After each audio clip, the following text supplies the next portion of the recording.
اعوذ باللہ من الشیطان اللعین الرجیم بسم اللہ الرحمن الرحیم رب اشرح لی صدری ویسر لی امری واحلل عقدۃ من لسانی یفقهوا قولی ان اللہ وملائکتہ یصلون علی النبی یا ایھا الذین آمنوا صلوا علیہ وسلموا تسلیما۔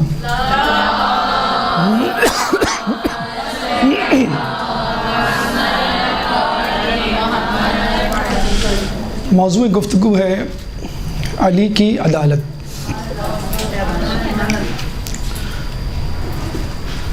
سب سے پہلے تو چند مقدماتی باتیں کہ جس سے آپ کے اذہان اس موضوع کے لیے آمادہ ہوں۔ دوسرے مرحلے میں خود عدل کی تعریف، تیسرے مرحلے میں اہمیت عدل کہ عدل کی کیا اہمیت ہے اور کس طرح یہ ہمارے لیے فائدہ مند ہے۔ چوتھے مرحلے میں قرآن اس عدل کے بارے میں کیا کہتا ہے۔ پانچویں مرحلے میں روایت معصومین، عدل، خصوصی طور پہ عدالت علی کے حوالے سے ہمارے سامنے کیا فرمودات پیش کرتی ہیں۔ چھٹے مرحلے میں اعترافات عدالت علی، یعنی لوگوں نے علی کی عدالت کے حوالے سے کیا اعترافات کیے۔ ساتویں مرحلے میں قانون سازی، یعنی مولا علی نے اپنے دور میں عدالت کے حوالے سے وہ کیا ترمیمات کی، وہ کیا اصول و ضوابط مرتب کیے کہ جس سے بہتر طور پہ عدالت اپنے صحیح خطوط پر استوار ہوئی۔ آٹھویں مرحلے میں علی کے فیصلے، یعنی مشہور، سارے فیصلے تو نہیں، مشہور و معروف فیصلے جو علی نے انجام دیے اور تاریخ میں بہت مشہور ہوئے۔ نویں مرحلے میں علی کی حسرتیں، جس میں خود عدالت کے حوالے سے، علم کے حوالے سے بات ہوگی۔ اور آخری مرحلے میں جو کلام آخر ہے، آخری عدالت، تو انشاءاللہ مرحلے وار گفتگو کو آپ کے سامنے پیش کریں گے۔ ایک درود پڑھ دیں محمد وآل محمد۔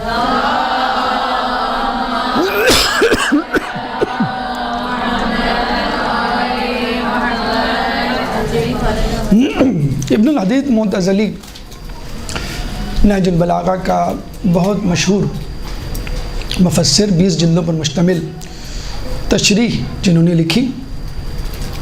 معتزلہ فرقہ بنیادی طور پہ اہل تشیع اور اہل تسنن کے درمیان ایک بیچ کی راہ ہے کہ جس میں علی کو تمام اصحاب سے افضل جانا جاتا ہے، لیکن افضل کی موجودگی میں مفضول کو خلافت کا حقدار مانا جاتا ہے۔ یعنی ممکن ہے کہ علی کے علاوہ بھی کوئی خلیفہ ہو جائے افضل کی موجودگی میں۔ مختصراً، ویسے تو اور بھی بہت سارے ان کے عقائد ہیں۔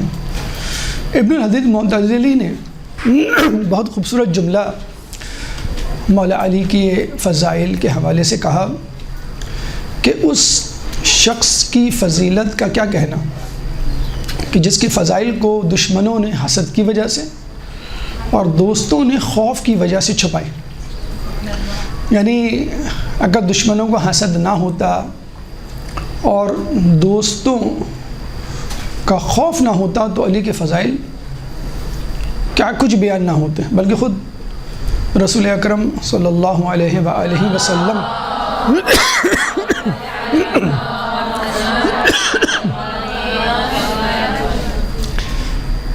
کہ یہ حدیث کہ اگر مجھے علی کے حوالے سے وہ خوف نہ ہوتا جو کہ عیسیٰ کے حوالے سے ہے، یعنی ان کے حواریوں نے، ان کے چاہنے والوں نے، حواریوں نے تو نہیں، ان کی بات کی امت نے ان کو خدا بنا ڈالا، تو میں علی کے وہ کچھ فضائل بیان کرتا کہ جو میں نے بیان نہیں کیے۔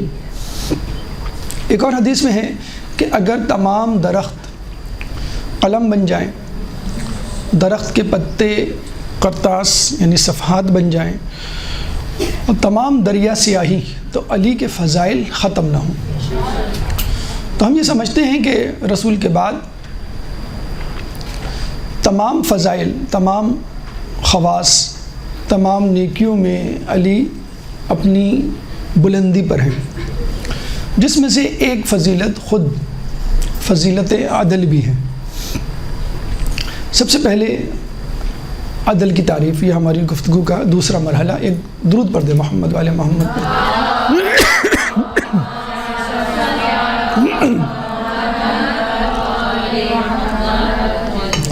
بہت مختصر سی تعریف، چیزوں کو اپنی جگہوں پر رکھنا۔ اب چیزیں یا اشیاء سے کیا مراد؟ مادی بھی ہو سکتی ہیں، معنوی بھی ہو سکتی ہیں۔ خواتین کے حوالے سے اگر ہم یہ کہیں، مثلا آپ کچن میں ہیں تو نمک دانی میں نمک ہونا چاہیے، مرچوں کے ڈبے میں مرچیں ہونی چاہیے، چینی کے ڈبے میں چینی۔ اگر ایسا نہ ہو تو پھر یہ ہوگا کہ چائے میں چینی کی جگہ نمک ڈل جائے گا، یا سالن میں جو ہے چینی ڈل جائے گی۔ تو چیزیں اگر اپنی جگہ پر نہ ہوں، بہت بڑے مسائل پیدا ہو سکتے ہیں۔ مثلا ٹوپی جو ہے وہ پیر میں پہنی جائے اور موزے جو ہے سر پہ رکھ لیے جائیں، جوتے جو ہیں بیڈ پر ہوں، اور تکیہ جو ہے وہ مثلا شو شیلف میں ہوں۔ تو ہر چیز اپنے مقام پر اچھی لگتی ہے۔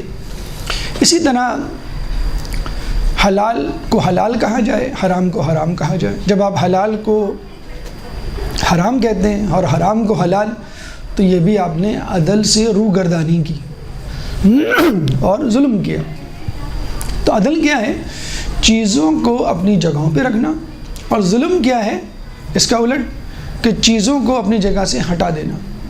اور چیزیں ہم نے آپ کو بتا دی، مادی بھی ہو سکتی ہیں، معنوی بھی ہو سکتی ہیں۔ یہ اس کی تعریف مختصر سی۔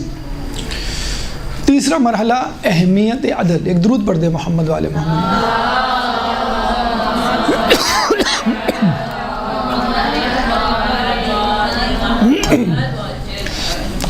عدل یا عدالت کی اہمیت کے حوالے سے آپ سب کو معلوم ہے کہ ہمارے ہاں گواہان کے لیے عادل ہونا ضروری ہے۔ اب گواہ ویسے کتنا ہی پڑھا لکھا کیوں نہ ہو، عینی شاہد ہو، لیکن اگر وہ عادل نہیں ہے تو اس کی گواہی قابل قبول نہیں ہے۔ اسی طرح یہ تو فقط گواہی کے حوالے سے بات ہوئی، ہمارے یہاں نماز کی امامت کے لیے بھی پیش امام کا عادل ہونا ضروری ہے۔ کوئی بھی شخص جس کی قرأت اچھی ہو، وہ آ کے کہے کہ مجھے مسائل معلوم ہیں، لیکن وہ عادل نہیں ہے، تو ہم اس کو پیش امام نہیں بنائیں گے۔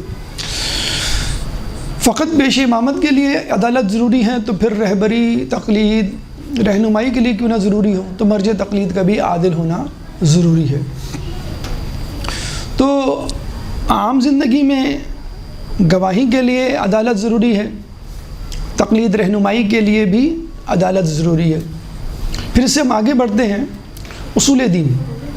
اصول دین ویسے تو 3 ہیں، توحید، نبوت، قیامت، لیکن چونکہ ہمارے یہاں عدالت کے بغیر توحید مکمل نہیں اور امامت کے بغیر نبوت ناقص، چنانچہ ان دونوں جزئیات کو، یعنی توحید کا جز ہے عدل اور نبوت کا جز ہے امامت، الگ سے مذکور کیا جاتا ہے۔ تو 5 ہمارے اصول دین ہو گئے ایز کمپیئر ٹو ادرز، جن کو ہم عقائد اشریہ کہا جاتا ہے۔ عقائد کے اعتبار سے آپ کو معلوم ہوگا کہ 2 مکاتب ہیں عقائد، اصول اشعری، ابو موسیٰ اشعری نے جو مرتب کیے 3، اور چھٹے امام، امام جعفر صادق علیہ السلام کے حوالے سے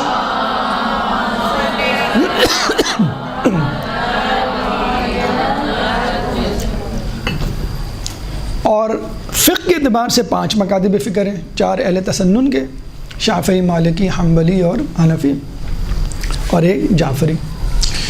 تو ہمارے یہاں 5 اصول دین ہیں، جس میں امامت اور عدل اضافی ہے، اضافی نہیں ہے چونکہ ضروری ہے ان کو الگ سے ہائی لائٹ کرنا، اس لیے ان کو الگ سے لکھا جاتا ہے۔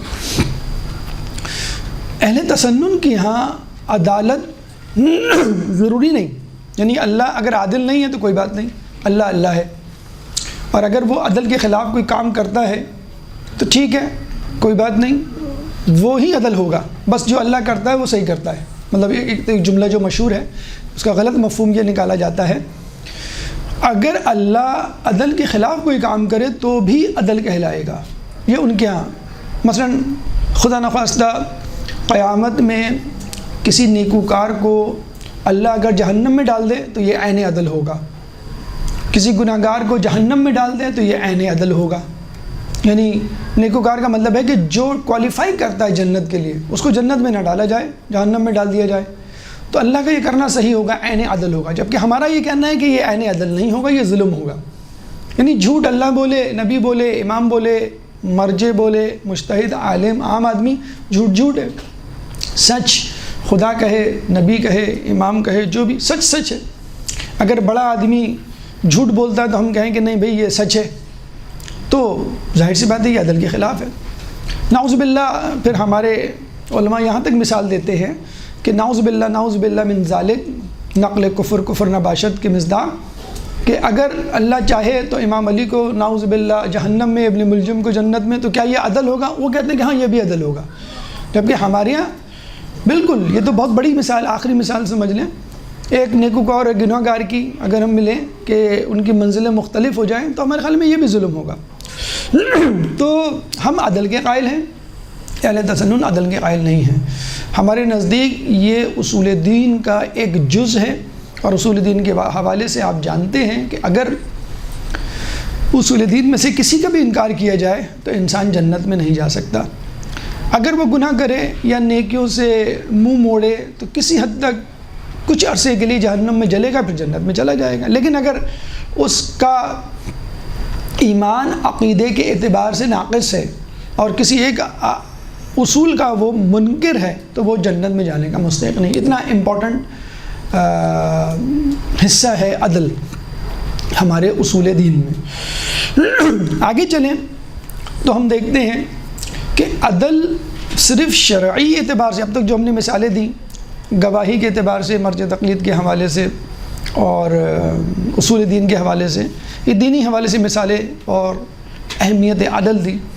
اگر ہم دنیاوی اعتبار سے عمومی زندگی میں دیکھیں تو بھی عدل دنیا کے ہر کونے میں موجود ہے، بلکہ آفاق کے ہر گوشے میں جاری و ساری ہے. مثلا مثال ہم لے لیتے ہیں حیوانات کی. حیوانات میں مختلف حیوانات کو اللہ تعالیٰ نے مختلف صفات کے ساتھ متصف کیا ہے. یعنی شیر بہادر ہے، آپ نے شیر بزدل نہیں دیکھا ہوگا. گیدڑ بھاگنے والے ہے، بھگوڑا ہے، گیدڑ کو آپ نے شیر دل نہیں دیکھا ہوگا. شاہین آسمانوں میں پرواز کرتا ہے، پہاڑ کی چوٹی پر اس کی نشست و برخاست ہوتی ہے. 5 میل تک وہ دیکھنے کی صلاحیت رکھتا ہے، دور اندیش ہوتا ہے اور اپنا شکار خود کرتا ہے. کبھی اس کو درخت کی ٹہنیوں پر، دیوار کی منڈیر میں نہیں دیکھا ہوگا. اسی طرح گدھ مردار کھاتا ہے، شیر کا چھوڑا ہوا، شاہین کا چھوڑا ہوا. لومڑی چالاک ہوتی ہے، سیدھی سادھی بدھو نہیں ہوتی. ہرن سیدھا سادہ سا جانور ہے. تو ہر جانور کو ایک خاص صفت کے ساتھ اللہ نے متصف کیا ہے. وہ صفت اس سے ختم نہیں ہوتی، عاری نہیں ہوتا. وہ جانور شدت کم یا زیادہ ہو سکتی ہے لیکن صفت موجود برقرار رہے گی. حیوانات کی بات ہوئی. نباتات، ٹماٹر کے پودے میں آپ نے کبھی آلو لگا ہوا نہیں دیکھا ہوگا.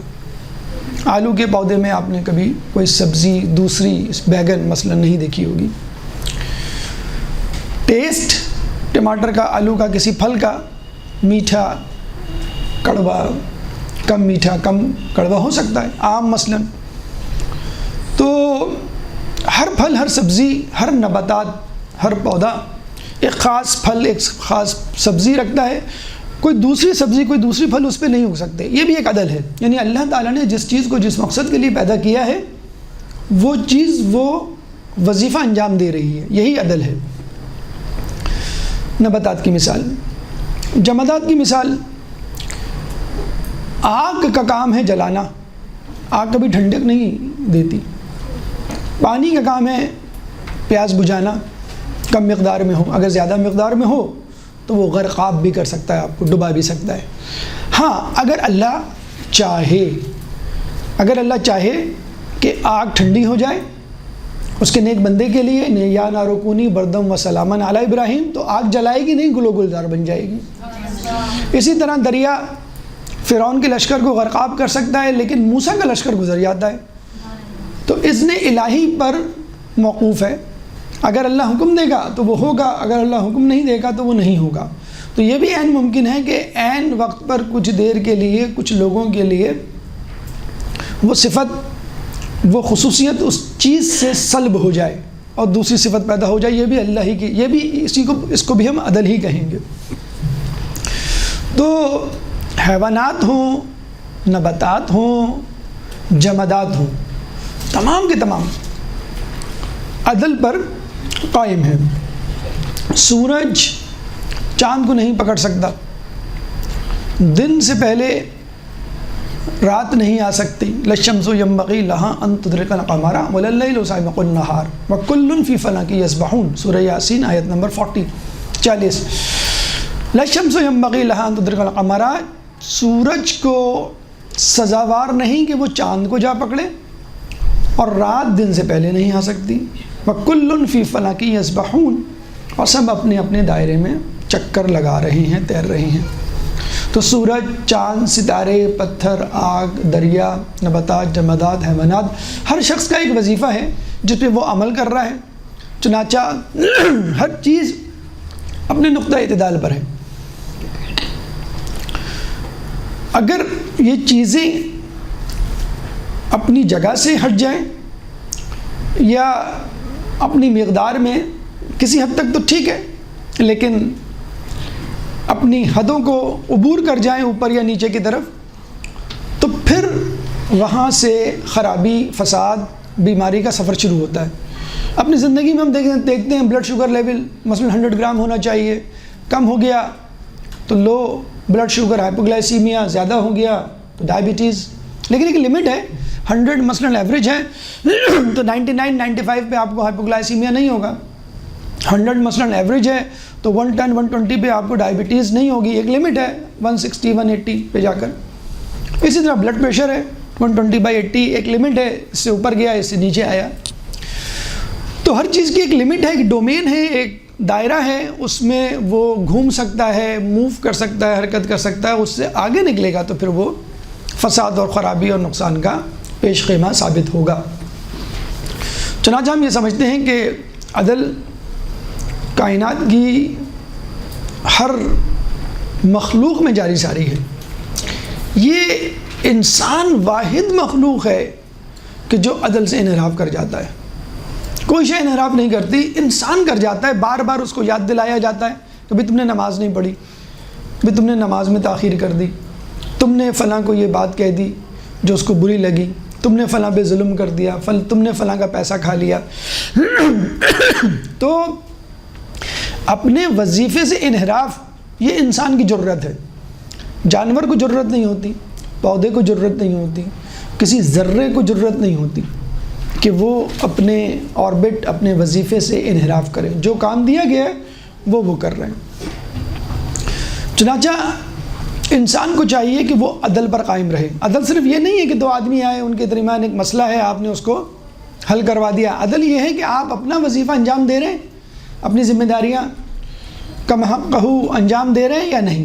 اگر انجام دے رہے ہیں تو ٹھیک ہے، عدل پر ہیں آپ، اور اگر انجام نہیں دے رہے تو آپ ظلم کر رہے ہیں۔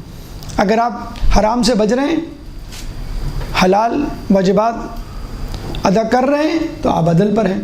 ہمارے ہاں عدل یا عادل کی کیا تعریف ہے؟ جو کھلم کھلا گناہ نہ کرتا ہو۔ یہ بھی ہے، یہ نہیں کہا کہ جو گناہ نہ کرتا ہو، جو گناہ نہ کرتا ہو وہ تو پھر باعصمت ہو جائے گا، معصوم ہو جائے گا، لیکن جو گناہ کرے تو شرمندہ ہو، پریشان ہو جائے، مضطرب ہو جائے کہ یہ میں نے کیا کر دیا، پھر فوراً اس کی توبہ کرے، یہ ہے عادل شخص۔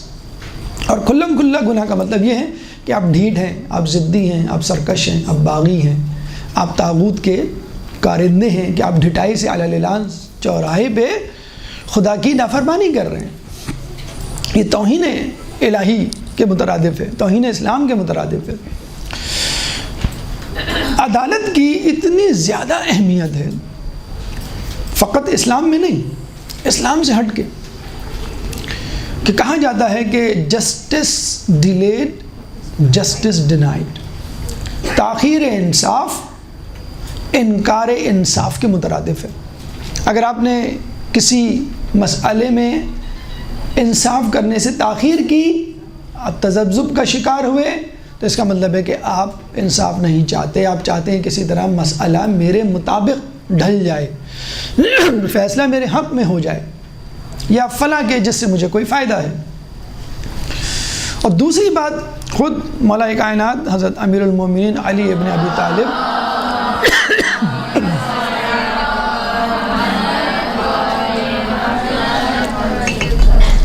کا قول کہ حکومت کفر پہ تو قائم ہو سکتی ہے، ظلم پہ قائم نہیں ہو سکتی، رہ سکتی۔ دیکھ لیں ہم ویسٹرن کنٹریز میں، امریکہ یورپ میں حکومتیں عدل پر ہیں، قائم ہیں، چاہے کفر پہ چل رہی ہیں، یعنی مسلم نہیں ہیں، ایتھیسٹ ہیں، سیکولر ہیں، ہندو ہیں، عیسائی ہیں، لیکن چونکہ انصاف دے رہی ہیں اپنے معاشرے میں اپنے لوگوں کو، تو وہ قائم و دائم ہے۔ جن لوگوں پہ ظلم ہو رہا ہے، جہاں پہ ظلم ہو رہا ہے، جن حکومتوں میں ظلم ہو رہا ہے، آپ دیکھیں مسلسل پریشانی کا شکار، مسلسل ایک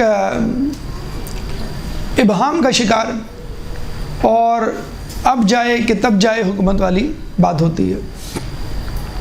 اللہ تعالیٰ نے لوگوں کو انصاف کا حکم دیا، چاہے وہ اپنے خلاف، لوگوں کے خلاف، رشتہ داروں کے خلاف، والدین کے خلاف جائے، اور اللہ تعالیٰ نے انبیاء کو بھی اسی مقصد کے لیے بھیجا۔ تو آئیے دیکھتے ہیں قرآن عدل کے بارے میں کیا کہتا ہے۔ ایک درود پڑھ دیں محمد والے محمد۔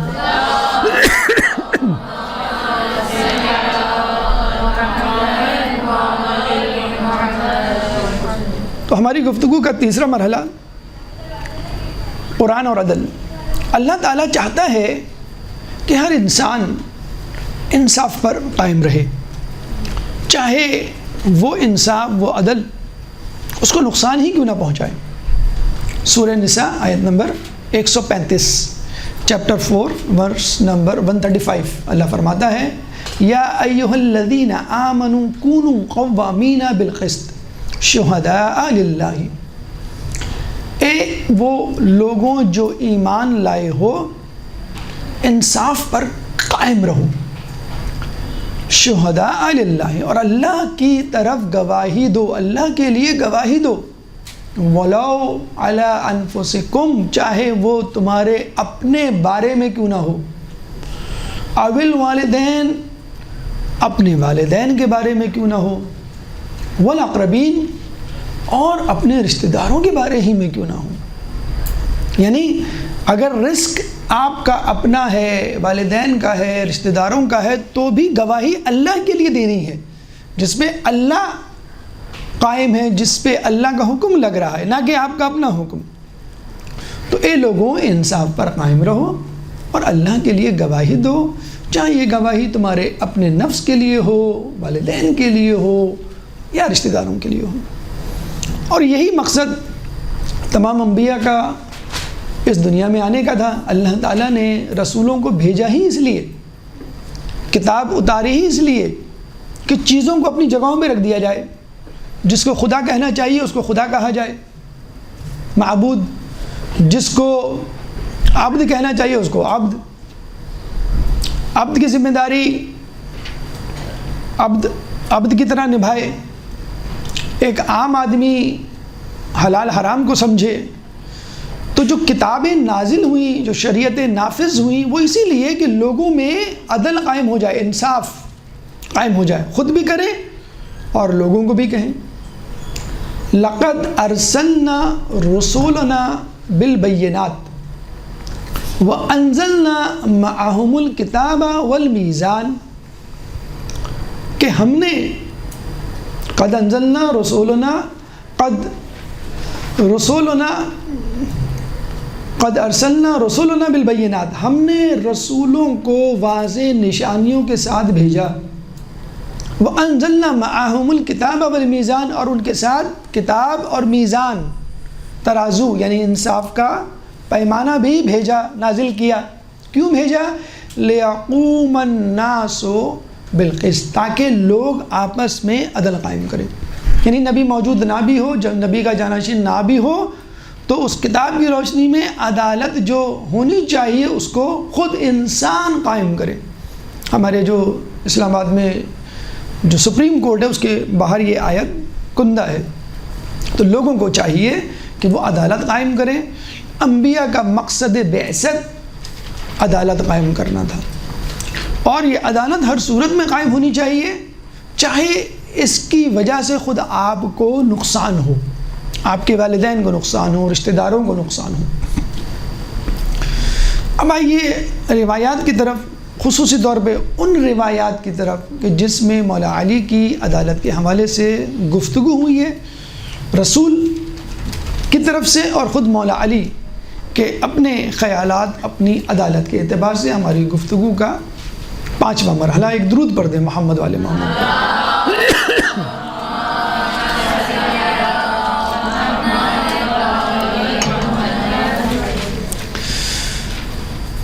رسول اکرم کی حدیث واضح طور پر مولا علی کے لیے کہ علی تم میں سب سے بہتر فیصلہ کرنے والے ہیں۔ اب یہاں سے بات واضح ہو جاتی ہے کہ رسول کے بعد اگر قضاوت کی کرسی پر، خلافت کی کرسی پر، رسول کی جانشینی کی مسند پر کسی کو بیٹھنے کا حق تھا تو وہ خود مولا علی۔ کیوں؟ رسولوں کی رسالت، بعثت کی ذمے کی وجہ انصاف کا قیام، چنانچہ رسولوں کے جو جانشین ہوں گے ان کی ذمہ داری انصاف کا قیام۔ تو رسول کے بعد سب سے زیادہ، سب سے بہتر، سب سے اچھا فیصلہ کرنے والا کون؟ مولا علی۔ تو رسول کا بہترین کینڈیڈیٹ جانشینی کے لیے مولا علی کو ہونا چاہیے۔ خود مولا علی فرماتے ہیں کہ ایک دفعہ میں یمن کی طرف کچھ لوگوں کو لے کر کسی مہم کی سرکردگی کے لیے، سرکوبی کے لیے شرکی جا رہا تھا، تو میں نے جاتے ہوئے رسول سے الوداعی ملاقات کی اور یہ کہا یا رسول اللہ میرے لیے دعا کیجیے۔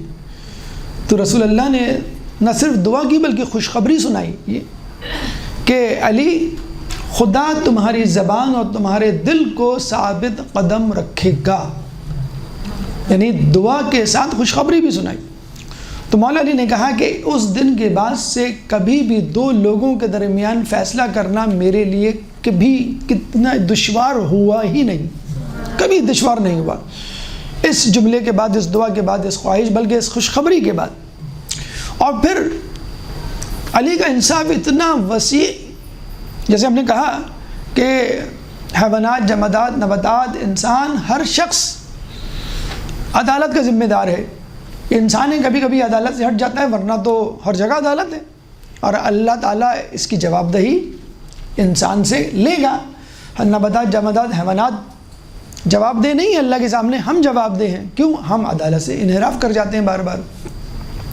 تو مولا فرماتے ہیں کہ اگر مسند قضاوت بچھا دی جائے تو میں زبور والوں کو زبور سے، توریت والوں کو توریت سے، اور انجیل والوں کو انجیل سے، قرآن والوں کو قرآن سے فیصلے کر کے دوں گا، اور کسی کو اللہم صلی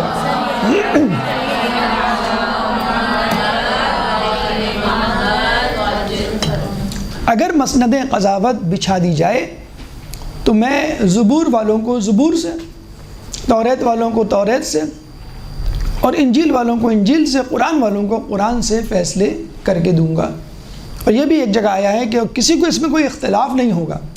یہی وجہ ہے، مطلب قرآن والوں کو قرآن سے تو بات سمجھ میں آتی ہے، کچھ ناقص العقل لوگ یہ اعتراض کرتے ہیں کہ یہ زبور اور انجیل اور توریت کہاں سے آ گئی، تو ہم کہیں گے کہ آپ کو مولا علی کی ولادت جو بھی 13 رجب کو انشاءاللہ آئے گی یاد نہیں؟ جب رسول نے ان کو گود میں لیا اور کہا اے علی پڑھو، تو علی نے قرآن نہیں پڑھا، علی نے پوچھا کیا پڑھوں، یعنی قرآن پڑھوں، انجیل پڑھوں، زبور پڑھوں، توریت، کیا پڑھوں میں؟ یعنی ہم کوئی استاد کسی بہترین اسٹوڈنٹ سے پوچھتا ہے کہ بیٹا بتاؤ، تو وہ پوچھے گا کیا پوچھنا چاہتے ہیں آپ؟ سائنس سے پوچھنا چاہتے ہیں، آپ میتھمیٹکس پوچھنا چاہتے ہیں، آپ سوشولوجی کیا پوچھنا چاہتے ہیں؟ کہاں سے پڑھوں؟ تو علی نے کہا میں کیا پڑھوں، نہیں کہاں سے پڑھوں، کیا پڑھوں؟ تو یہی علی کا جو ہے جملہ کہ میں ہر کسی کو عدالت دے سکتا ہوں، یہ قرآن والے اور مسلمان تو بہت دور کی بات ہے۔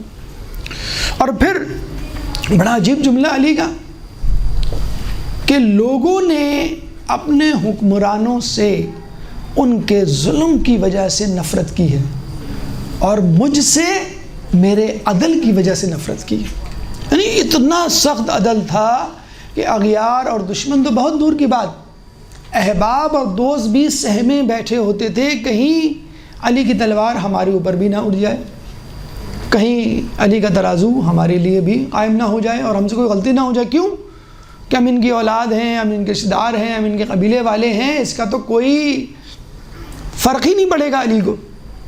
اور ہم دیکھتے ہیں اس کی مثالیں موجود ہیں کہ دو افراد جنہوں نے اول علی کی بیعت کی تھی، اس زعم میں علی کی خلافت کے بعد علی سے ملنے کے لیے آئے کہ شاید ہمیں سابقون اولون جانتے ہوئے علی کچھ رعایت دیں گے، اور ان کے دلوں میں فلاں فلاں شہر کی گورنری تھی۔ دو افراد جیسی اندر آئے، مولا نے پوچھا کہ تم اپنے ذاتی کام کے لیے آئے ہو یا حکومتی کام کے لیے؟ انہوں نے کہا ہم اپنے ذاتی کام کے لیے آئے ہیں۔ تو مولا علی نے فوراً چراغ بجھا دیا کہ یہ سرکاری تیل ہے، ذاتی کاموں کے لیے استعمال نہیں ہو سکتا۔ کہتے ہیں وہ افراد اپنا حال دل بتائے بغیر چلے گئے کہ جب یہ شخص ذاتی کام کے لیے سرکاری تیل نہیں خرچ کر سکتا تو یہ ہمیں منصب کیا دے گا۔ اور پھر آپ نے دیکھا کہ وہی دو افراد جنگ جمل میں تلوار لیے علی کے خلاف کھڑے ہوئے تھے۔ یہ اسی کی بھڑاس تھی کہ علی نے جو ہے ہمیں ریوارڈ نہیں دیا، جزا نہیں دی، وہ فائدہ نہیں دیا جس کے تحت ہم نے جو ہے علی کی اول بیعت کی تھی۔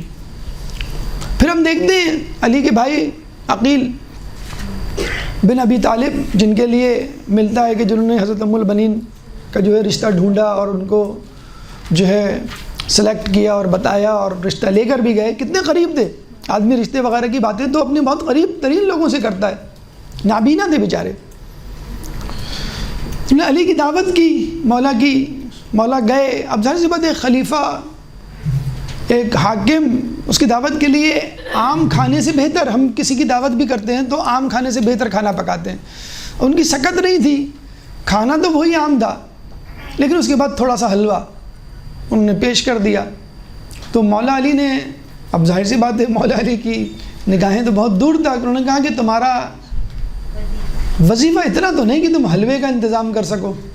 انہوں نے کہا جب سے میں نے آپ کو دعوت دی تھی اس دن سے 1 درہم روزانہ بچایا کرتا تھا تاکہ حلوے کے لیے رقم پس انداز کر سکوں، بس یہ بچی ہوئی رقم ہے جو میں نے حلوہ آپ کے لیے بنایا۔ تو مولا علی نے کہا اس کا مطلب یہ ہوا کہ تمہارا خرچہ 1 درہم کم سے چل سکتا ہے۔ اسی دن سے 1 درہم جو ہے ان کا کم کر دیا۔ اب بتائیں وہ بیچارے نیکی کرنے گئے ان کے اوپر۔ یہی عقیل ابن ابی طالب مولا کے پاس آتے ہیں اور کہتے ہیں کہ مولا علی مجھے پیسے چاہیے، قرض چاہیے۔ وہ سمجھے تھے میرا بھائی ہے تو انشاءاللہ کچھ نہ کچھ ہو جائے گا۔ ہمارے یہاں تو دیکھا ہوگا اپنے سیاستدانوں کے بھتیجے، بھانجے، چچا، ماموں، پوری ٹیم ہوتی ہے۔ تو مولا علی نے سلاخ کو آنکھ پہ گرم کیا، ان کے ہاتھ میں دے دیا، اور بیچارے نابینا تھے، انہوں نے پکڑی سلاخ تو وہ ایک دم سے ان کا ہاتھ جلا۔ انہوں نے کہا مولا آپ پیسے دینے کے بجائے مجھے آگ میں جلا رہے ہیں۔ کہنے لگے تمہیں اپنے ہاتھ کی آگ، دنیا کی آگ کی تو فکر ہے، لیکن میرے جسم کی اور جہنم کی آگ کی فکر نہیں ہے کہ تم دنیا کی آگ سے خوف کھا رہے ہو اور میرے لیے جہنم کی آگ سے خوف نہیں کھا رہے۔ تو اتنا سخت ان کا عدل، تو اتنی زیادہ سختی، اتنی زیادہ باریک بینی، غیروں کے لیے، اپنوں کے لیے، خود اپنے لیے کیا فرماتے ہیں؟ یہ نہیں کہ دوسروں کے لیے تو انصاف ہے، اپنے لیے نہیں ہے۔ مثلا اپنے لیے فرماتے ہیں کہ اگر مجھے خلافت، یا غالباً ایک جگہ ہے کہ 7 آسمانوں کی بادشاہت یا حاکمیت دے دی جائے اس شرط پہ کہ میں چونٹی کے منہ سے جو کا چھلکا چھین لوں تو میں نہ چھینوں۔ چوٹی کے منہ سے جو کا چھلکا، کوئی قدر و قیمت نہیں۔ مولا علی اپنی جوتی گانٹھ رہے تھے، اور جب ان کو بتایا گیا کہ مدینے میں مسجد میں سب جمع ہیں، آپ کو خلیفہ بننے کی باتیں ہو رہی ہیں، کہ ابن عباس نے ایک مرتبہ کہا، کوئی توجہ نہیں، دوسری مرتبہ کہا، ہمیں کوئی ایگزام کی پاس ہونے کی خوشخبری بھی سنا دے تو ہم خوشی سے اچھل پڑتے، نعرے لگاتے ہوئے امی اب یہ ہوگا وہ ہوگا وغیرہ وغیرہ۔ دوسری مرتبہ کہا، تیسری مرتبہ کہا کہ مولا میں آپ کو خلافت کی، حکومت کی خوشخبری دے رہا ہوں، آپ جوتا گانٹھ رہے ہیں، وہ بھی مطلب ٹوٹا پھوٹا چپل یا جوتا جس کو وہ سی رہے تھے۔ تو مولا علی نے کہا سر اٹھائے بغیر کہ یہ تمہارے نزدیک اس جوتے کی کیا قیمت ہے؟ تو ابن عباس نے کہا مولا علی اگر بتایا جائے یہ آپ کا ہے تو شاید کچھ درہم کا بک جائے، اگر نہ بتایا جائے تو کوئی نہیں لے گا اس کو۔ تو مولا علی نے کہا تمہاری یہ خلافت میری اس جوتی سے بھی کمتر ہے۔ تو جب کرسی اور خلافت، بلکہ ایک جگہ تو یہ ہے تمہاری یہ خلافت اس رطوبت سے بھی کمتر ہے جو چھینکنے کے وقت بکری کی ناک سے نکلتی ہے، یعنی جو رطوبت وہ ناک جو نکلتی ہے، گندگی جو غلاظت نکلتی ہے اس سے بھی کمتر ہے تمہاری خلافت، تمہاری یہ کرسی۔ تو جو شخص خلافت کو، کرسی کو، جو شخص دنیا کو اتنا زیادہ کمتر جانتا ہو، جو کہ چھلکے کو نکالنا ظلم سمجھتا ہو، خلافت کے مقابلے میں اس کی عدالت کا کیا عالم ہوگا۔ تو یہ رسول کی خوشخبری کہ میرے بعد سب سے زیادہ بہتر عمل کرنے والا، انصاف پر انصاف دینے والا علی ہوگا، تو سمجھ جاؤ جانشینی کا حق کس کو ہے۔ اور مولا علی کا یہ کہنا کہ میری عدالت، میرا انصاف اتنا ہے کہ مسلمان تو کیا غیر مسلمان بھی اس سے فائدہ اٹھا سکتے ہیں۔ اب آئیے ان لوگوں کے اعترافات کی طرف جو مسلمانوں سے بھی ہیں اور غیر مسلموں سے بھی، جنہوں نے علی کے انصاف کا، عدل کا اعتراف کیا۔ ایک درود پڑھ دیں محمد والے محمد۔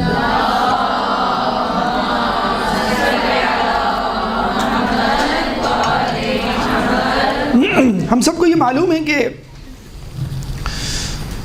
مولا علی 25 سال تک اقتدار سے، حاکمیت سے، خلافت سے محروم رہے، لیکن اس کے باوجود حاکم وقت آپ کے پاس بار بار آتے اور اپنے مسائل، پریشانیاں پیش کرتے، اور مولا علی مشکل کشا اس کو حل کرتے۔ خلیفہ اول کا یہ کہنا ہے کہ خدا مجھے وہ دن نہ دکھلائے کہ میں کسی مشکل میں گرفتار ہوں اور ابو الحسن زندہ نہ ہوں، یعنی مجھے اگر کوئی مشکل سے نکال سکتا ہے تو وہ مولا علی کی ذات ہے۔ خلیفہ دوم فرماتے ہیں کہ لولا علی لہلک عمر، ایک مرتبہ نہیں 70 سے زیادہ مرتبہ۔ بعض اوقات ایسا ہوتا کہ لوگ آتے فیصلہ کروانے، آپ ان کو کہتے کہ چلو مولا علی کے پاس چلتے ہیں، لوگ کہتے ہیں میں تو آپ سے فیصلہ کروانے آیا ہوں، کہیں گے نہیں میں تمہیں اپنے سے بہتر فیصلہ کرنے والے کے پاس لے چلتا ہوں۔ حتیٰ کہ ان کا یہ سختی سے حکم تھا کہ اگر مسجد میں علی موجود ہوں تو علی کے علاوہ کسی اور سے فیصلہ نہ کروانا۔ خلیفہ سوم کو جب باغیوں نے گھیر لیا تھا تو وہ بار بار اپنا غلام بھیجتے مولا علی کے پاس کہ مجھے اس مشکل سے نکالیے۔ تو مولا علی نے یہ بھی، ان کا مشہور جملہ ہے کہ تم مشورہ تو مجھ سے لیتے ہو، عمل مروان کے مشورے پہ کرتے ہو۔ تو خلیفہ اول ہوں، دویم ہوں، سویم ہوں، اپنی اپنی حاکمیت کے دور میں بھی انصاف کے لیے علی کی محتاج ہوا کرتے تھے، اور علی کی عدالت کے چرچے غیر مسلموں تک بھی پہنچے ہیں۔ کوفی عنان جو کہ یونائٹڈ نیشن کے صدر بھی رہ چکے ہیں، فرماتے ہیں کہ رسول اللہ کے بعد اسلام میں اگر کسی نے عدل قائم کیا ہے تو وہ علی ہیں۔ راجیو گاندھی جب ایک زمانے میں کامیاب ہوئے الیکشن میں، اپنی کابینہ کو بریفنگ دے رہے تھے تو انہوں نے کہا کہ اگر آپ لوگ اس خط پر 50% بھی عمل کر لیں تو کامیاب ہو جائیں گے۔ وہ خط جو علی نے مالک اشتر کو مصر کا گورنر بناتے ہوئے لکھا تھا، آدھا 50% بھی عمل کر لیں تو آپ لوگ کامیاب ہو جائیں گے۔ جارج جردوق لبنان کا عیسائی محقق، تاریخ دان، علی پر کتاب لکھتا ہے، 5 جلدوں پر مشتمل کتاب جس کا ترجمہ مختلف زبانوں میں ہوا ہے، وائس آف ہیومن جسٹس، ندائے عدالت انسانی، یعنی انسان کی عدالت کی آواز۔ تو وہ مسودہ لے کر مختلف ناشرین کے پاس جاتا ہے اشاعت کے لیے، تو کوئی بھی ان کی کتاب کو چھاپنے سے انکار کر دیتا ہے، ہر شخص۔ اب وہ بیچارے وہ کتاب، اس کا مسودہ لے کر گرجا گھر میں آتے ہیں، بیٹھتے ہیں۔ اس اداس تو گرجا گھر کا ایک راہب تھا، اس نے دیکھا، پہچان لیا کہ بہت بڑے مورخ، محقق، لبنانی نژاد عیسائی وہاں بیٹھے ہیں۔ انہوں نے کہا بھئی کیا مسئلہ ہے؟ کہنا یہ مسودہ ہے، علی پر میں نے کتاب لکھی ہے، 5 جلدوں پر مشتمل کتاب ہے، کتاب کا نام یہ ہے، لیکن کوئی چھاپ نہیں رہا۔ کہنا کیوں نہیں چھاپ رہا؟ کہنا وہ کہہ رہے ہیں کہ آپ عیسائی ہیں، کتاب آپ نے مسلمان پر لکھی ہے، مسلمان تو آپ پہ اعتبار کرے گا نہیں کہ آپ نے پتہ نہیں کیا غلط سلط لکھ دیا، اور عیسائی کیوں لینے لگا کہ عیسائی ہوتے ہوئے آپ نے مسلمان پر کتاب لکھ ڈالی، تو کوئی بھی نہیں پڑھے گا آپ کی کتاب۔ تو راہب نے کہا کہ تم جو ہے وہ اس علی کی بات کر رہے ہو جو رسول کا جانشین تھا اور یہ تمام صفات بتائیں؟ کہ ہاں میں اسی علی کی بات کر رہا ہوں۔ کہیں گے ہم نے تو سنا ہے اپنے بڑوں سے کہ رسول کے بعد اگر کسی نے غیر مسلموں کو، نان مسلمز کو انصاف فراہم کیا ہے اور ان کو ان کے جائز حقوق دلوائے ہیں تو وہ علی کی ذات تھی۔ تم کتاب لکھو، پیسے میں دوں گا، اسی گرجے گھر کے بیت المال سے دوں گا۔ اور کہتے ہیں انہوں نے کتاب لکھی اور وہ اتنی فروخت ہوئی کہ اتنا پروفٹ ہوا، جب وہ لے کے گئے تو اس راہب نے وہ پروفٹ بھی لینے سے انکار کر دیا۔ تو کہنے کا مقصد یہ کہ ہندو ہوں، عیسائی ہوں، ملحد ہوں، یا اپنے لوگ ہوں، یا وہ لوگ ہیں جو کسی حوالے سے علی سے حسد رکھتے تھے، وہ بھی اس بات کے معترف تھے کہ اگر عدالت ہے تو وہ علی کی ہے۔ علی نے اپنے زمانے میں کچھ قانون سازی کی تھی، بلکہ قانون سازی تو نہیں کہنا چاہیے، احیاء عدل کیا تھا۔ وہ کیا قوانین تھے جو پہلی مرتبہ، یا جسے کہتے ہیں واضح طور پہ پہلی مرتبہ علی کے زمانے میں سامنے آئے ان کا ہم تذکرہ کرتے ہیں ہماری گفتگو کا 7واں مرحلہ۔ ایک درود پڑھ دیں محمد والے محمد بن۔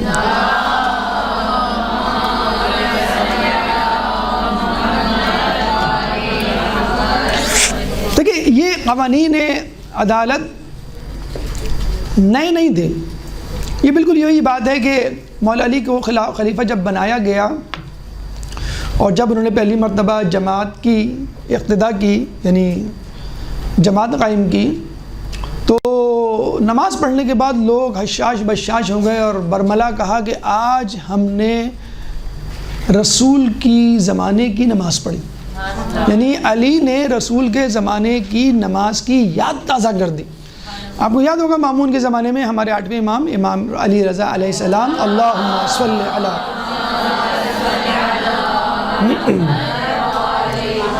تو جب عید کی جماعت کروانے کے لیے گئے تو لوگوں کو رسول کا زمانہ یاد آ گیا، اور شاید گھر میں کوئی نہیں بچا تھا مردوں میں کہ جو گھر بیٹھا ہو۔ اتنی کثیر تعداد میں لوگ ان کے پیچھے ہو گئے کہ ان کے وزراء اور درباری ملا بھاگے بھاگے مامون کے پاس آئے، کہیں گے تو نے کس کو قضاوت دے دی ہے؟ یہ تو تمام لوگ ان کے پیچھے ہیں، ہماری وزارت تو بہت دور کی بات، تیری خلافت خطرے میں پڑنے والی ہے۔ تو مامون نے ان کو کسی طرح روکا۔ تو جب بھی ہمارے ائمہ عدالت لے کر آتے، عبادت سامنے لے کر آتے، یا دین کا کوئی جز جو لوگوں نے بھلا دیا ہو تو لوگوں کو یاد آتا کہ ارے رسول تو ایسے کیا کرتے تھے۔ تو مولا علی نے جب عدالت قائم کی، گاہے بگاہے جب ان کو پتہ چلتا کہ فلاں فیصلہ غلط ہوا، فلاں فیصلہ جو ہے وہ غلط ہوا، اس سے راضی نہیں ہے اس کا جو ہے وہ ملزم، تو وہ فوراً انٹرفیئر کرتے، مداخلت کرتے، اور پھر اس مسئلے کو اس طرح پیش کرتے جس طرح کے رسول نے پیش کیا، پھر لوگوں کو یاد آتا، اور گاہے بگاہے انہوں نے تصحیح بھی کی فیصلوں کی۔ تو 2 حوالے سے قانون سازیاں ہوئیں، فریقین یعنی دونوں پر اطلاق ہوتا تھا، ملزم پر بھی اور مدعی پہ بھی، یعنی جس پہ الزام لگا ہے اور الزام لگانے والا، اور ملزم کے حوالے سے بھی قانون سازی ہوئی۔ فریقین یعنی دونوں حوالے سے کیا قانون سازی ہوئی؟ نمبر 1، ملزم اور مدعی دونوں کو برابری کا حق دیا جائے گا، ایکولیٹی، یعنی کہ ایک ملزم کو پکڑ کے لایا جا رہا ہے تو گریبان سے پکڑ کے لایا جا رہا ہے یا سر کے بال سے پکڑ کے لایا، جس طرح ہمارے یہاں پولیس والے کسی کو پکڑ کے لے کے جاتے ہیں، حالانکہ ابھی عدالت نے فیصلہ نہیں دیا ہے اور آپ نے اس کی بے عزتی کر ڈالی، اس کا کون جو ہے وہ تلافی کرنے والا ہوگا؟ تو برابری کا حصہ ہوگا کون؟ جو ملزم ہے، چاہے تقریباً جرم ثابت ہو چکا ہو 99.9%، لیکن عدالت نے فیصلہ نہیں سنایا، اور مدعی جو کہ عموماً ایک عام آدمی، شہری یا عزت دار آدمی ہوتا ہے. اس سے اندازہ لگا لیجئے آپ کہ ایک یہودی نے خدا نخواستہ آپ پر الزام لگایا، نعوذ باللہ، کہ آپ نے میرے گھوڑے کی زین چرائی ہے. کہا مولا علی خلیفہ، اور اس کو تو پتہ نہیں تھا یہ کون ہے. تو مولا علی کہا کہ میری زین ہے. اس کا میری زین ہے. ٹھیک ہے، پھر قاضی کے پاس چلتے ہیں. تو مولا علی ایک عام آدمی کی طرح اس کے ساتھ چل پڑے قاضی کے پاس. یعنی وہ مدعی تھا اور ملزم نعوذ باللہ علی تھے. اب مولا علی کو دیکھتے ہی وہ قاضی جو ہے وہ کھڑا ہو گیا. تو مولا علی اسی وقت پلٹ گئے کہ تم کیا انصاف کرو گے؟ تم مجھے دیکھ کے کھڑے ہو گئے اور اس کو دیکھ کے تم نے اس کی طرف بالکل توجہ نہیں کی. ایک جگہ ملتا ہے کہ قاضی نے علی کو دیکھ کر ابو الحسن کہہ کے مخاطب کیا. کسی کو عرب میں کنیت سے مخاطب کرنا عزت دینے کے مترادف ہوتا ہے، اور اس کو اس کے نام سے. تو مولا علی پھر پلٹ گئے واپس کہ تم نے مجھے کنیت سے پکارا، اس کو اس کا نام لے کے پکارا، تم کیا انصاف کرو گے؟ حتیٰ کہ یہ بھی ملا ہے کہ اپنے مقرر شدہ گورنر کو اس لیے معزول کر دیا کہ اس گورنر نے ایک دفعہ ملزم سے اونچی آواز سے بات کی تھی. ملزم سے اونچی آواز سے بات کی کہ ابھی جرم تو ثابت ہوا نہیں. جرم ثابت بھی ہو جائے تو تمہیں حق نہیں ہے کہ بدتمیزی سے بات کرو. بس جو سزا ہے وہ دو، ختم بات. بے عزتی کرنے کا تو اختیار نہ پولیس کو ہے، نہ وکیل کو ہے، نہ جج کو ہے. تو بہرحال پہلا قانون فریقین کے حوالے سے یہ بنایا گیا کہ دونوں کو برابری کا ہے حق دیا جائے گا، نمبر 1. نمبر 2، دونوں قسم کھائیں گے. یعنی کتاب الہی میں قرآن پر، جیسا کہ اب دیکھتے بھی ہیں آپ، ہندو گیتا پہ کھاتے ہیں قسم، عیسائی انجیل پر، یہودی توریت پہ. اور گواہوں کی گواہی کو، ان کی بات کو جو ہے وہ قلم بند کر دیا جائے گا. پھر اگر فریقین عدالت میں آنے سے پہلے آپس میں مسئلے کو حل کر لیتے ہیں، صلح کر لیتے ہیں تو ٹھیک، لیکن اگر وہ کورٹ میں آ گئے تو پھر عدالت ہی فیصلہ کرے گی. ابھی پاکستان میں ریسنٹلی ایک مسئلے پر جو بہت مشہور ہوا، ایک دم سے جو وہ تھے مدعی، انہوں نے اپنا کیس واپس لے لیا کہ نہیں یہ ایسا نہیں ہوا تو ہم کیس واپس لیتے ہیں، ہم نہیں پہچانتے مجرم کو، یہ ملزم کو، یہ کون ہے. تو لوگ سب حیران، حالانکہ پوری میڈیا کو معلوم چل گیا تھا کہ وہ شخص جو ہے مجرم ہے. تو حکومت نے وقت میں باقاعدہ انٹرفیئر کی کہ نہیں، اب ہم مدعی ہیں اور ہم اس کیس کو آگے بڑھائیں گے. تو یہ وہی اصول ہے، اگر کیس آ گیا عدالت میں تو پھر جو عدالت فیصلہ کرے گی وہ مانا جائے گا. اس سے پہلے اگر آپ چاہیں تو مسئلے کو حل کر لیں، اٹس اپ ٹو یو. تیسرا قانون کیا بنا؟ اگر عدالت کوئی بھی فیصلہ کرے، حتیٰ کہ خلیفہ بھی کرے فیصلہ، کوئی بھی فیصلہ کرے، اگر ملزم یا مدعی اس فیصلے تو مطمئن نہیں تو اعلیٰ عدالت، اپیل کورٹ جسے کہتے ہیں، میں اپنا کیس لے جا سکتا ہے. اس زمانے میں اعلیٰ عدالت اپیل کورٹ کو کیا کہا جاتا تھا؟ ناظر القضایا. ناظر القضایا یعنی جو مسئلوں پر، عدالتوں کے کیسوں پر نظر رکھتا ہو، کیسز پر. اور وہ کون شخص تھا؟ مولا علی. یہ جسٹس جاوید اقبال، علامہ اقبال کے صاحبزادے نے خود انٹرویو میں کہا کہ تینوں خلفاء کے دور میں ناظر القضایا مولا علی تھے. یعنی حتیٰ کہ یہ بھی ہوا ہے کہ خلفاء نے فیصلہ دیا ہے اور ملزم یا مدعی بھاگے بھاگے مولا علی کے پاس آئیں گے، بھئی یہ فیصلہ ہوا ہے، میں مطمئن نہیں ہوں. تو مولا علی جاتے تھے اور پھر فیصلہ کرتے تھے، اور جرت نہیں ہوتی تھی کسی کو کہ وہ یہ کہہ سکے کہ یہ فیصلہ غلط ہے، اور جب ہم نے فیصلہ کر دیا تو پھر مولا علی. تینوں خلفاء کا یہ تھا کہ ہاں ٹھیک ہے، اگر مولا علی نے یہ فیصلہ کر دیا تو پھر ہم نہیں اس پہ کوئی اپنی بات. حالانکہ وہ بعض اوقات فیصلہ دے چکے ہوتے تھے. تو مولا علی کیا تھے؟ ناظر القضایا، یعنی اپیل کورٹ کے جج، سپریم کورٹ سے بھی جو اوپر افضل. آج کل بھی یہ قانون ہے، آپ کا ویزا ریجیکٹ ہو جاتا ہے، آپ اپیل کرتے ہیں، پاکستان کی عدالت میں آپ کے خلاف فیصلہ آپ اپیل کرتے ہیں تو اپیل کورٹ میں پھر آپ جاتے ہیں. تو یہ وہ عدالت تھی جو علی کے ہاتھ میں تھی. یہ سب سے افضل عدالت تھی کیونکہ علی سب سے بہتر فیصلہ کرنے والے تھے. ملزم کے حوالے سے کیا قانون سازی کی؟ مولا علی نے کہا کہ ملزم کو اپنے دفاع کا حق ہوگا، چاہے جرم ثابت ہو یا نہ ہو. مثلا جرم ثابت ہو گیا کہ بھئی چوری کی ہے، بھئی آپ اس سے پوچھیں تو کہ تم نے کیوں چوری کی، تو وہ بتائے گا میں بھوکا تھا، میں مر رہا تھا، میں مفلس تھا، غریب تھا، اس لیے مجبوراً چوری کی، تو پھر اس کو سزا نہیں دی جائے گی۔ بہلول دانا سے کسی نے پوچھا کہ چوری کی کیا سزا دینی چاہیے چور کو؟ تو بہلول دانا نے کہا اگر اجباری ہو تو حاکم کا سر قلم کر دیا جائے، اختیاری ہو تو چور کا ہار کاٹا جائے۔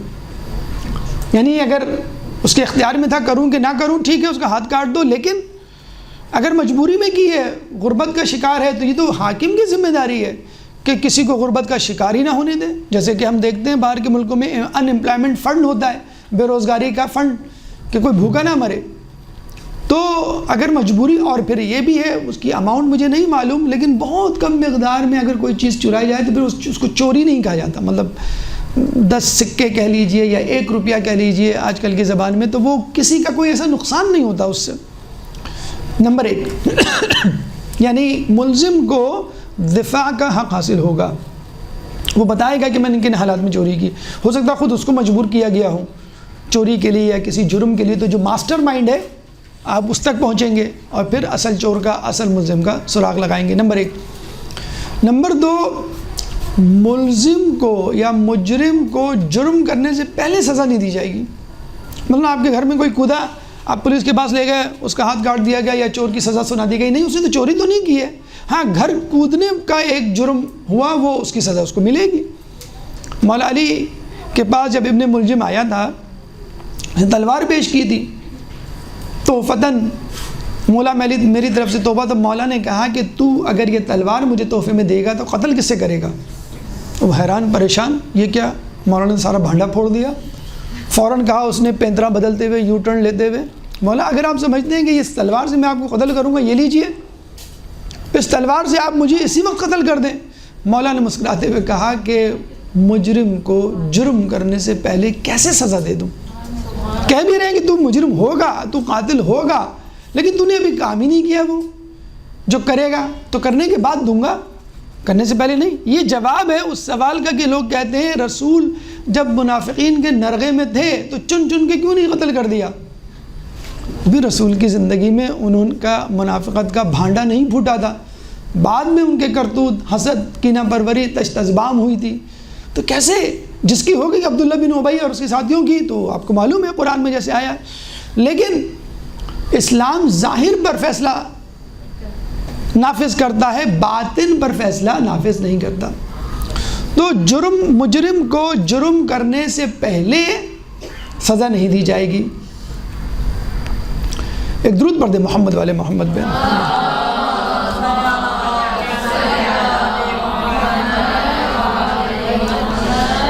تو دفاع کا حق ہوگا، اور جسے کہتے ہیں کہ جرم سے پہلے سزا نہیں جائے گی۔ اور دوسرا یہ کہ مخبوط الحواس، مجنون شخص پر کوئی حد نہیں لگائی جائے گی، یعنی ایک شخص کو معلوم ہی نہیں کہ میں کیا کر رہا ہوں۔ آج کل آپ نے دیکھا ہوگا کچھ کیسز چل بھی رہے ہیں کہ اس کو نفسیاتی مریض کسی طرح ثابت کر دیا جائے اور پھر اس کو چھٹکارا دے دیا جائے۔ تو یہ مولا علی کا زمانے کا ہے کہ اگر وہ نفسیاتی مریض ہے، مجنون ہے، تو اس پہ کوئی، جیسے اسلام میں بھی ہے کچھ لوگ ہیں جن پر جو ہے شریعت ساقط ہو جاتی ہے، اس میں سے ایک یہ بھی ہے۔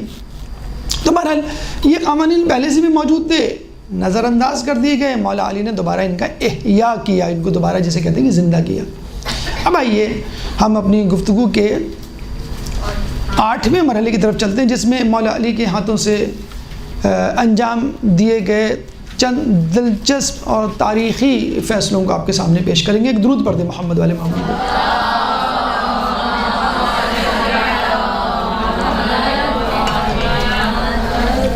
مولا علی کے ہاتھوں سے انجام دیے جانے والے فیصلوں یا مسائل کے حل میں مختلف شعبہات زندگی شامل ہیں۔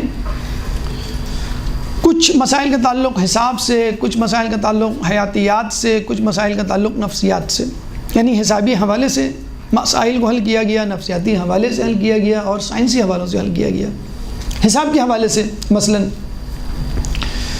مشہور واقعہ شاید آپ کو یاد ہوگا کہ 3 نوجوان آئے، انہوں نے مولا علی سے کہا کہ ہمارے باپ نے مرنے سے پہلے یہ وصیت کی تھی کہ ان اونٹوں کو، 17 اونٹ تھے، ان اونٹوں کو اس طرح تقسیم کیا جائے کہ پہلے بڑے بیٹے کو نصف دوسرے بیٹے کو 1/3 اور آخری بیٹے کو 1/9۔ اب 17 اونٹ دے، نصف کا مطلب ہے 8.5 تو 8.5 دیں گے تو وہ اونٹ تو کٹ گیا، وہ تو ضائع ہو گیا۔ تو مولا علی نے اپنا 1 اونٹ اس میں شامل کر دیا، 17 میں کتنے ہو گئے؟ اس کا نصف 9 بنتا ہے، وہ پہلے بیٹے کو، بڑے بیٹے کو دے دیا۔ 1/3 1/3 6 اونٹ بنتے ہیں، 6 اونٹ منجلے کو دے دیے، تو 9 اور 6 15۔ 1/9 کا مطلب ہے 18 میں سے 2 اونٹ، وہ سب سے چھوٹے بیٹے کو دے دیے۔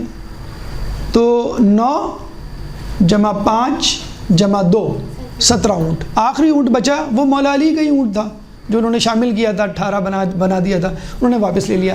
آج بھی اگر آپ لوگوں میں سے کچھ لوگ میتھمیٹکس میں ایکسپرٹ ہیں، ان کو یاد ہوگا کہ الجبرا میں یہ کیلکولیشن ہوتی ہے، پتہ نہیں اس کا کوئی خاص نام ہے کیا، کہ آپ جب کسی ایکویشن کو حل کرتے ہیں تو +1 اپنی طرف سے کرتے ہیں، اور جب وہ ایکویشن سولو ہو جاتی ہے تو +1 اپنا واپس لے لیتے ہیں۔ تو آج بھی یہ الجبرا میں کیلکولیشنز میں یہ شامل ہے۔ ایک اور دلچسپ حسابی حوالے سے مسئلہ مولا کے پاس آیا۔ 2 افراد تھے، سفر میں جا رہے تھے، ان کو ایک تیسرا اجنبی مسافر جوائن کرتا ہے۔ ایک جگہ راستے میں سایہ دار درخت کے نیچے بیٹھتے ہیں، بھوک لگتی ہے تو اپنا توشہ کھولتے ہیں۔ پہلے کے پاس 5 روٹیاں تھیں، دوسرے کے پاس 3 روٹیاں تھیں، تیسرے کے پاس کچھ نہیں تھا کیونکہ وہ اجنبی تھا، اس نے جوائن کیا تھا، کچھ درہم تھے اس کے پاس، تو اس نے کہا چلو ٹھیک ہے ہم سب مل کے کھا لیتے ہیں اور کچھ درہم میں دے دوں گا اور پھر تم لوگ آپس میں تقسیم کر لینا۔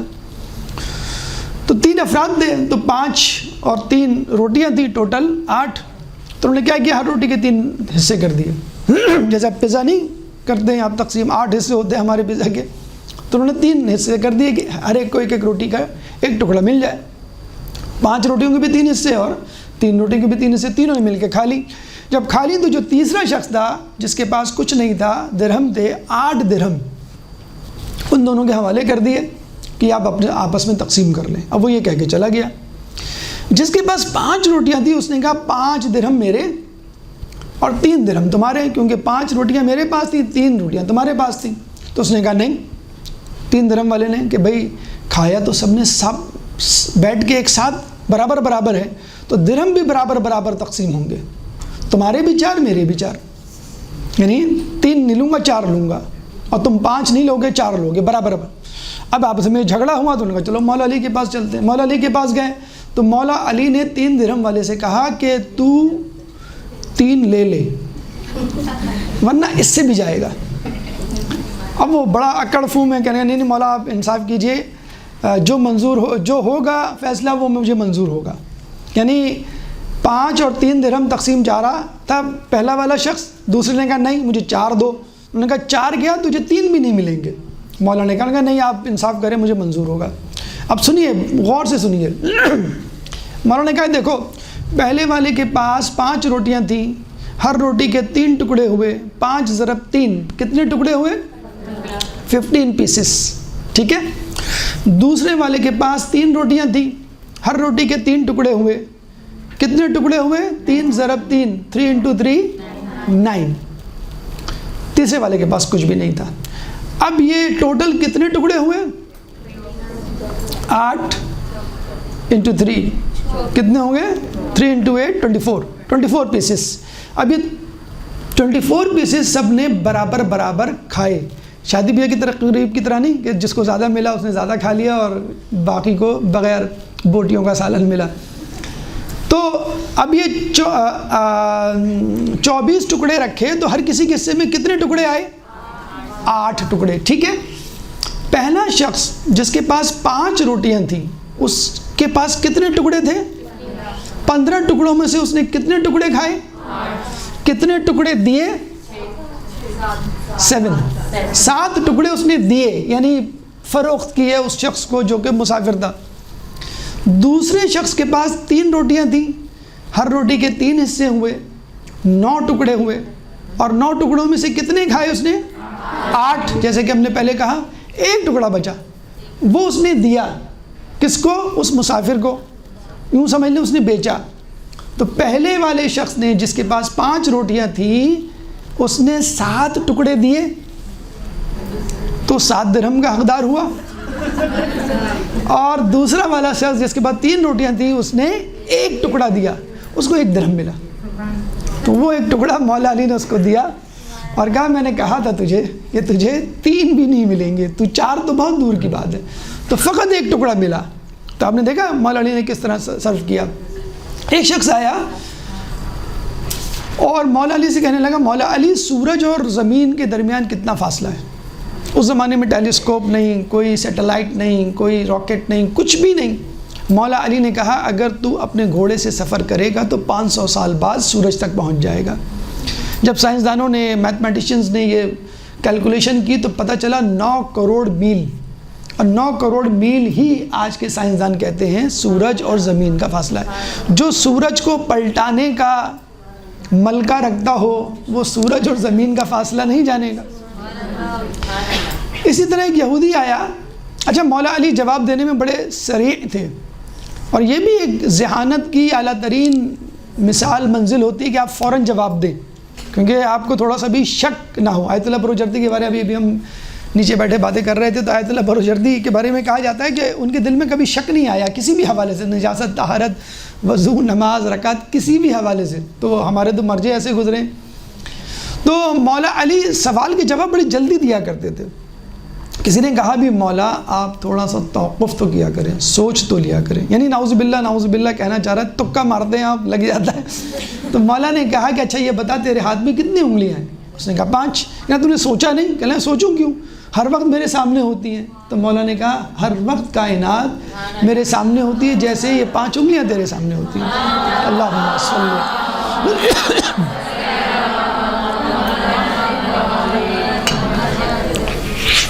ایک یہودی آیا، مولا علی نے اپنا پیر رکاب پہ رکھا اور دوسرا پیر زمین سے اٹھانے ہی والے تھے کہ اس نے کہا مولا مجھے ایک ایسا عدد بتائیں جو 1 سے لے کے 10 تک کا ضعف عقل ہو، ہائیسٹ کامن فیکٹر، یعنی 1 سے لے کے 10 تک ضرب تقسیم ہو جاتا ہو وہ عدد۔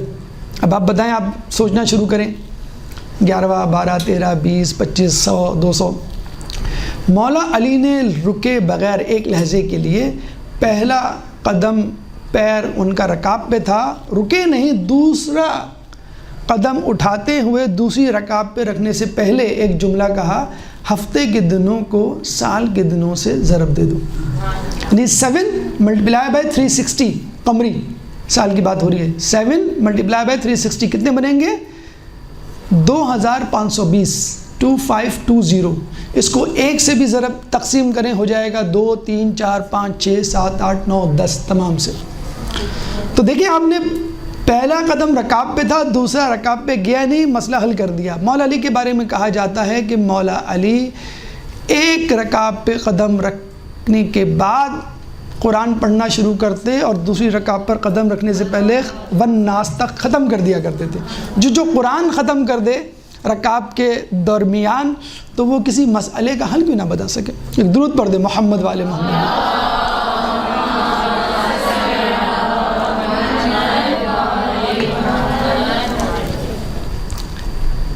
نفسیات کے حوالے سے 2 افراد آئے، دونوں افراد کا ایک ہی دعویٰ کہ میں آقا ہوں، یہ غلام ہے۔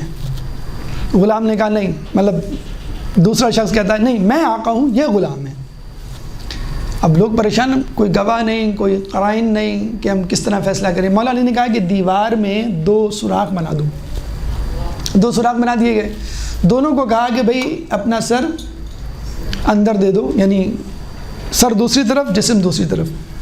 جب چلا گیا تو مولا علی نے جلاد کو کھڑا کیا اور حکم دیا جو غلام ہے اس کا سر اڑا دو۔ تو جیسے ہی اس نے تلوار اٹھائی، جو حقیقی غلام تھا اس نے سر باہر نکال لیا۔ تو دیکھیں یہ نفسیات، آج کل بھی ہم جھوٹ کی مشین بناتے ہیں نا، تو وہ جب جھوٹ بولتا ہے تو وہ اضطراب اور ایک پریشانی ظاہر ہو جاتی ہے، اور وہ جسے کہتے ہیں۔ ایک شخص تھا مسافر، مرنے کے قریب تھا، اس کے پاس کچھ رقم تھی، اس نے اپنے دوسرے مسافر ساتھی سے کہا کہ یہ رقم جو ہے میرے بچے کو دے دینا۔ 10,000 درہم تھے۔ تو اس نے پوچھا کہ کتنی رقم؟ چلے اس میں سے جو تم چاہو. اب اس نے گھر آ کر اس یتیم کو 10,000 میں سے 1,000 درہم دیا. یعنی ہمارے یہاں بینک والے سروس چارجز لیتے ہیں نا 1%, 1.5, اس زمانے میں اس نے 90% سروس چارجز خود رکھ لیے اور 1,000 دیا اس کو, 9,000 رکھ لیے. اب اس کے گھر والے اور دوسرے لوگ پریشان کہ یہ کیا بدتمیزی ہے, تم نے فائدہ اٹھایا اس کے جملے سے. مولا علی کے پاس گئے کہ مولا علی 10,000 درہم دیے تھے اور اس نے کہا تھا جو تم چاہو دے دینا. اس نے دے دیے اور کہہ رہا ہے کہ بس 1,000 درہم دوں گا میں. تو مولا علی نے کہا کہ تو خود کتنا چاہتا تھا؟ اس نے کہا 9,000. کہنا 9,000 دے دے. تو بس جو تو چاہتا تھا, تیری چاہت تیری تمنا یہی تھی نا, 9,000 میں رکھ لوں, بس جو تو چاہتا تھا تو وہ دے دے اس کو, اور باقی دے رہے ہوئے. تو یہ بھی ایک نفسیاتی جسے کہتے ہیں مار. اور وہ واقعہ تو بڑا مشہور ہے, 2 عورتوں اور ایک بچے والا, لیکن اس کا جو کنکلوژن ہے وہ بڑا امپورٹنٹ ہے. دونوں جو ہیں دعویٰ کرتے ہیں یہ بچہ میرا ہے. تو مولا علی جو ہے وہ فیصلہ نہیں کرتے, بلکہ کہتے ہیں ایسا کرو اس بچے کو کاٹ ڈالو بیچ میں سے, آدھا ادھر آدھا ادھر, آدھا اس کو دے دو آدھا اس کو دے دو, مسئلہ ہی نہیں حل ہو رہا پھر. تو جو حقیقی ماں تھی وہ چلا اٹھی, کہہ رہے نہیں بچہ اسی کو دے دو, میں اس کی ماں نہیں ہوں. تو مولا علی نے کہا نہیں, یہی اس کی ماں ہے. کیوں؟ کہ یہ بچے کی جدائی برداشت کر سکتی ہے لیکن قتل نہیں برداشت کر سکتی. اب یہاں پہ وہ مسئلہ حل ہو جاتا ہے, اس سوال کا جواب ہمیں مل جاتا ہے. جو لوگ کہتے ہیں نا کہ مولا علی نے خلافت کو حاصل کرنے کے لیے تلوار کیوں نہ نکالی, تو مولا علی چاہتے نہیں تھے کہ اسلام 2 ٹکڑوں میں تقسیم ہو جائے. خلافت کی, اسلام کی جدائی برداشت کر لی لیکن اس کا قتل برداشت نہیں کیا. اور یہاں پہ اس سوال کا بھی جواب مل جاتا ہے. جو کچھ لوگ ہم سے کہتے ہیں کہ بھئی مولا علی تو تینوں کے وزیر رہے, ان کا ہر مسئلہ حل کیا, تو آپ کیسے کہہ سکتے ہیں؟ تو ہم کہیں گے ان تینوں کے وزیر نہیں رہے, وہ اسلام کے وزیر رہے, اسلام کو بچانے کے لیے, نہ کہ حکمرانوں کو بچانے کے لیے. مثلا دیکھیں, اگر فرض کر لیں کسی اور کے پاس یہ مسئلہ جاتا اور کسی طرح اس عورت کو بچہ مل جاتا جو ماں نہیں ہوتی, فرض کر لیجئے ایسا فیصلہ ہوتا, اور وہ چلی جاتی. اب وہ آتی نا دوسرے دن کہ بھئی کیا مسئلہ ہے, یہ بچہ تو نہ سوتا ہے نہ کھاتا ہے, ہر وقت روتا رہتا ہے. تو جو حقیقی ماں ہے کیا اس کو بتائے گی نہیں کہ اس کو اس طرح کھلاؤ, اس طرح پلاؤ, اس طرح سلاؤ, اس طرح بہلاؤ؟ کیوں؟ اگر وہ چاہے تو نہ بتائے, لیکن وہ بتائے گی. کیوں؟ کہ اس کو بچے کی زندگی عزیز ہے. کوئی بات نہیں, میرے پاس نہیں ہے بچہ, دوسرے کے پاس ہے نا, لیکن میں نہیں چاہتی کہ بچہ بھوکا مر جائے, بچہ رات بھر جو ہے جاگتا رہے, بچہ ہر وقت روتا رہے. تو مولا علی اسلام کو زیادہ جانتے تھے. اسلام دوسروں کے قبضے میں تھا, لیکن اسلام کی ترقی کیسے ہوگی, مسائل کیسے حل ہوں گے, مسئلوں کا حل کیا, وہ مولا علی کے پاس ہوا کرتا تھا. اگر مولا علی مسائل کے حل نہ بتاتے, انصاف نہ کرتے, تو اسلام کو نقصان پہنچتا. تو وہ حکمرانوں کو فائدہ نہیں پہنچانا چاہتے تھے, وہ اسلام کو فائدہ پہنچانا چاہتے تھے. ایک درود پڑھ دیں محمد والے محمد کو.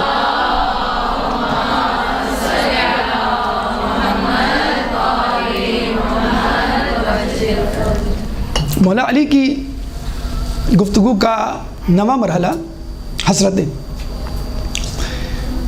مولا علی کے حوالے سے کہا جاتا ہے کہ جب وہ کہا کرتے تھے کہ سلونی سلونی قبل ان تفقدونی, تو کچھ لوگ ایسے بھی تھے کہ جو نعوذ باللہ مولا علی کی اس بات کو استہزاء میں لیا کرتے تھے اور اس طرح کا رویہ اختیار کرتے کہ جیسے ہمیں آپ کے انصاف, آپ کے علم کی کوئی ضرورت ہی نہیں ہے. تو ایک شخص نے کہا کہ میرے سر پہ کتنے بال ہیں, حالانکہ کوئی سوال پوچھنا چاہیے جس سے کوئی فائدہ ہو. تو مولا علی نے بھی اس کو یہ کہا کہ اگر میں نے تیرے بالوں کی تعداد بتا دی تو تصدیق کس سے کروائے گا؟ اور پھر یہ کہا مجھے یہ معلوم ہے کہ تیرے سر کے ہر بال پہ ایک شیطان لپٹا ہوا ہے. یعنی جو آپ کے سر کے بالوں کے شیطان دیکھ لے تو کیا اس کو آپ کے سر کے بالوں کی تعداد نہیں معلوم ہوگی؟ اور پھر یہ بھی کہا کہ تیرا بیٹا میرے بیٹے کا قاتل ہوگا. کون تھا وہ؟ عمر سعد کا باپ. کہتے ہیں کہ مولا علی سے ان کی شہادت سے پہلے پوچھا گیا کہ مولا آپ کی کوئی حسرت, جیسے ہماروں کی حسرت, ہماری بھی حسرت ہوتی ہے کہ یہ مل جاتا, وہ مل جاتا, پیسے, جائیداد, اولاد وغیرہ وغیرہ. ہزاروں خواہشیں ایسی ہیں کہ ہر خواہش پہ دم نکلے، بہت نکلے میرے ارماں لیکن پھر بھی کم نکلے۔ تو مولا سے پوچھا آپ کی کوئی حسرت؟ مولا نے کہا ہاں 2 حسرتیں۔ اب پوچھنے والے اور ان کے قریب ہو گیا کہ کیسی حسرت تھی؟ مولا علی کی بھی حسرت؟ یہ تو بڑے زاہد تھے۔ مولا نے کہا پہلی حسرت یہ کہ جتنا مجھے معلوم تھا اتنا لوگوں نے پوچھا نہیں، یعنی جب یہ بیہودہ سوال کریں گے تو ٹائم ویسٹ ہوگا نا لوگوں کا۔ اور دوسری حسرت یہ کہ جتنا میرے پاس تھا لوگوں نے مانگا نہیں، یعنی تم نے خلافت چھینی، تم نے باغ فدق چھینا، میرے پاس تو کائنات کے خزانے تھے۔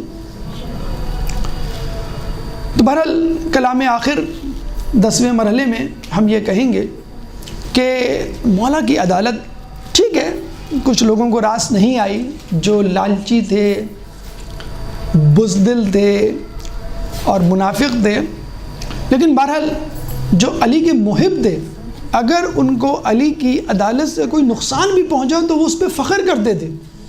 ایک شخص کے بارے میں ملتا ہے کہ مولا علی کے سامنے ایک چور کو لایا گیا، چوری ثابت ہوئی، مولا علی نے اس کی انگلیاں کاٹ دیں۔ اب کہتے ہیں یہ شخص انگلیاں لے کر بازار گیا اور فخر سے انگلیاں اٹھا کر کہنے لگا لوگوں میں کتنا خوش نصیب ہوں کہ میرا انصاف مولا علی نے کیا ہے، میری انگلیاں امیر المومنین نے کاٹی ہیں۔ وہاں سے امام حسن گزر رہے تھے، یہ رقت آمیز منظر دیکھا تو گھر تشریف لائے، مولا علی سے کہا کہ مولا بابا آپ کا چاہنے والا جس کا آپ نے انگلیاں کاٹی ہیں وہ بازار میں فخر سے بیان کر رہا ہے کہ دیکھو یہ سزا مجھے مولا علی نے دی ہے۔ مولا علی نے کہا جاؤ اس کو واپس بلا کے لاؤ۔ اس کو واپس بلا کے لائے، مولا علی نے اس کی چاروں انگلیاں اس کے اپنی اپنی جگہ پہ رکھی، ہاتھ پھیرا تو انگلیاں اس کی واپس ہاتھ سے جڑ چکی۔ اللہم صلی علی۔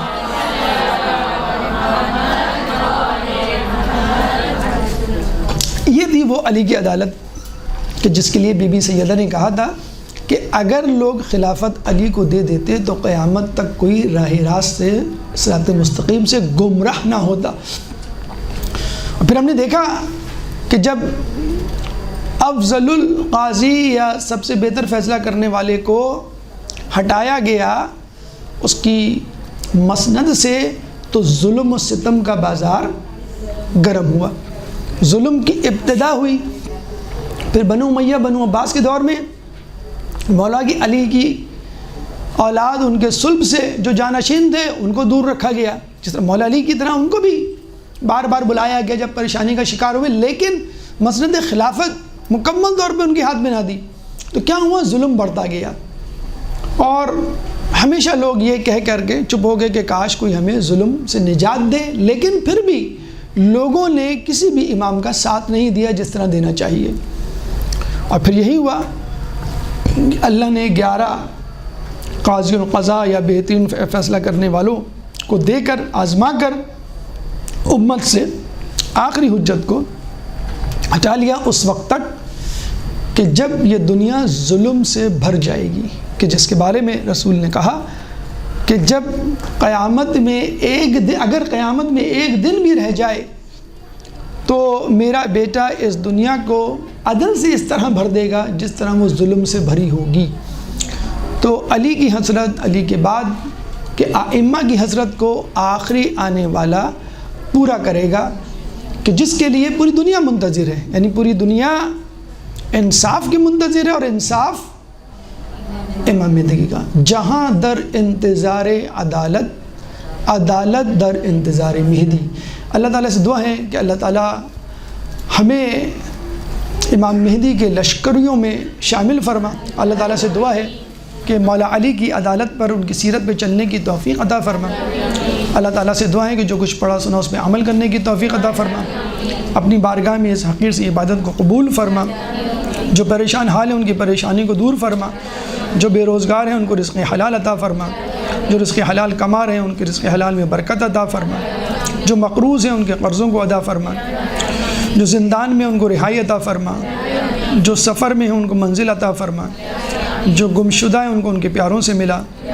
کرونا اس جیسی متعدی بیماری سے ہم سب کو محفوظ فرما۔ دنیا میں جہاں جہاں مسلمان ظلم و ستم کا نشانہ بنے ہوئے ان سے ظلم و ستم کو دور فرما، امام کے ظہور میں تعجیل فرما، ہمیں ان کے انصار و اعوان میں شامل فرما۔ ربنا تقبل منا انک انت السمیع العلیم وتب علینا انک انت التواب الرحیم برحمتک یا ارحم الراحمین۔ اللہم صلی علی محمد وآل محمد۔